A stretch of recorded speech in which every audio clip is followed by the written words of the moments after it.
अस्सलाम वालेकुम व्यूअर्स, कैसे हैं आप? उम्मीद है कि आप खैरियत से होंगे। जैसे कि आप जानते हैं कि इंग्लिश लैंग्वेज के अंदर स्ट्रक्चर का बहुत बड़ा रोल होता है। आज के इस इंग्लिश लैंग्वेज की क्लास के अंदर हम 4 बहुत ही इंपॉर्टेंट इंग्लिश स्ट्रक्चर डिस्कस कर लेंगे जो कि लैंग्वेज के अंदर बहुत ज़्यादा इस्तेमाल होते हैं। तो आइए शुरू कर लेते हैं। पहला है फ्रैंकली स्पीकिंग। ये इस्तेमाल होता है साफ साफ कहूँ तो कहने के लिए। सेकंड है don't take it for granted. ये इस्तेमाल होता है इसे मामूली मत समझें। चौथा है would you like me to. ये इस्तेमाल होता है क्या आप चाहते हैं कि मैं कहने के लिए। और लास्ट में है कुड यू प्लीज़, क्या आप मेहरबानी करके।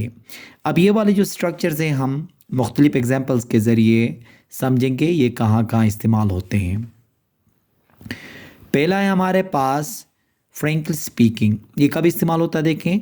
ये उस वक्त इस्तेमाल होता है जब हम उर्दू में साफ साफ कहूँ तो कहने के लिए, ठीक है। जब ऐसे लफ्ज़ को ट्रांसलेट करना हो तो हम क्या इस्तेमाल करेंगे? Frankly speaking. अब इसका जो फार्मूला बनेगा, फ्रैंकली स्पीकिंग के बाद डायरेक्ट एक स्टेटमेंट आएगा, वो भी कोई ऑनेस्ट स्टेटमेंट या कोई भी स्टेटमेंट जो है वो हम इसके बाद इस्तेमाल कर सकते हैं। जैसे कि साफ साफ कहूँ तो आपके ख़्याल में काफ़ी बेहतरी की ज़रूरत है। इसका ट्रांसलेशन होगा देखें, frankly speaking your idea needs a lot of improvement. Frankly speaking your idea needs a lot of improvement. अब यहाँ पे देखें ना, फ्रैंकली स्पीकिंग का इस्तेमाल हुआ जो कि साफ साफ कहूँ तो कहने के लिए।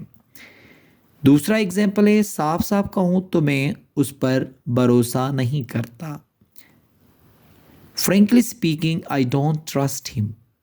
Frankly speaking I don't trust him. साफ साफ कहूँ तो मैं आपके रवैये से मायूस हुआ।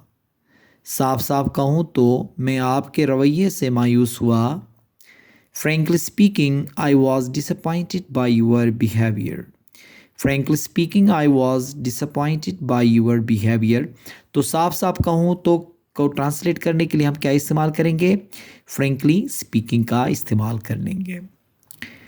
दूसरा स्ट्रक्चर है don't take it for granted. ये इस्तेमाल होता है इसे मामूली मत समझें। अब यहाँ पे जो इट है उसकी जगह में हम बहुत सारे प्रोनाउन इस्तेमाल कर सकते हैं। इसका फार्मूला कुछ इस तरह से बनता है देखें, डोंट टेक के बाद हम नाउन या प्रोनाउन इस्तेमाल करेंगे, उसके बाद हम क्या करेंगे? फॉर ग्रांटेड लगा लेंगे, ठीक है। जैसे कि अपने दोस्तों को मामूली मत समझें, don't take your friends for granted. अब यहाँ पे देखें ना, नाउन और प्रोनाउन के जगह में हमने क्या लगाया? योर फ्रेंड्स, ठीक है। इसी तरह देखें, अपने उस्ताद की मेहनत को मामूली न समझें। अपने उस्ताद की मेहनत को मामूली न समझें। Don't take your teachers efforts for granted. Don't take your teachers efforts for granted. इस मौके को मामूली न समझो। इस मौके को मामूली न समझो। Don't take this opportunity for granted. Don't take this opportunity for granted. तो किसी भी चीज़ को मामूली न समझने के लिए हम क्या कहते हैं? डोंट टेक के बाद उस चीज़ का नाम लेंगे, फिर आगे हम फॉर ग्रांटेड का इस्तेमाल कर लेंगे। तीसरा स्ट्रक्चर है would you like me to. इसका इस्तेमाल होता है क्या आप चाहते हैं कि मैं कह के आगे आपने वर्ब लगाना है, ठीक है। जैसे कि इसका फार्मूला बनेगा would you like me to के बाद हमेशा वर्ब की कौन सी फॉर्म आएगी? फर्स्ट फॉर्म हम इस्तेमाल कर लेते हैं। मिसाल के तौर पे देखें, क्या आप चाहते हैं कि मैं आपके लिए उसे फ़ोन करूं? Would you like me to call him for you. Would you like me to call him for you. क्या आप चाहते हैं कि मैं खिड़की खोल दूं? क्या आप चाहते हैं कि मैं खिड़की खोल दूं? Would you like me to open the window. Would you like me to open the window. तो ये कहने के लिए क्या आप चाहते हैं कि मैं कहने के लिए क्या इस्तेमाल करेंगे? Would you like me to. फिर उसके बाद जो भी आपने काम करना है या जो भी आपसे काम कराया जाता है या जाना चाहते हैं तो उसका वर्ब की फर्स्ट फॉर्म लगानी है। क्या आप चाहते हैं कि मैं ये दोबारा समझाऊं? Would you like me to explain it again, would you like me to explain it again. चौथा स्ट्रक्चर है हमारे पास could you please. Could you please का इस्तेमाल होता है क्या आप मेहरबानी करके, ठीक है, ये भी क्वेश्चन की तरह हम पूछ लेते हैं।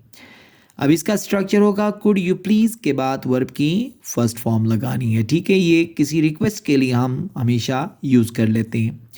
जैसे कि क्या आप मेहरबानी करके मुझे फ़ाइल भेज सकते हैं, could you please send me the file, could you please send me the file. क्या आप मेहरबानी करके थोड़ा आहिस्ता बोलेंगे, क्या आप मेहरबानी करके थोड़ा आहिस्ता बोलेंगे। Could you please speak a little slower? Could you please speak a little slower? क्या आप मेहरबानी करके मुझे आज ही रिपोर्ट भेज देंगे, क्या आप मेहरबानी करके मुझे आज ही रिपोर्ट भेज देंगे। Could you please send me the report today? Could you please send me the report today? तो इसका मतलब ये हुआ कि रिक्वेस्ट करने के लिए हम could you please का इस्तेमाल कर सकते हैं। तो ये जो 4 स्ट्रक्चर्स हमने आज के इस लेक्चर में डिस्कस कर लिया वो हमारे रोज़मर्रा ज़िंदगी में बहुत ज़्यादा इस्तेमाल होते हैं।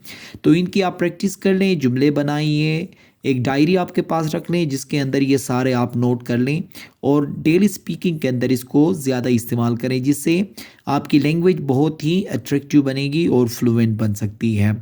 उम्मीद है कि आज का ये लेक्चर आपको पसंद आया होगा। Thank you very much.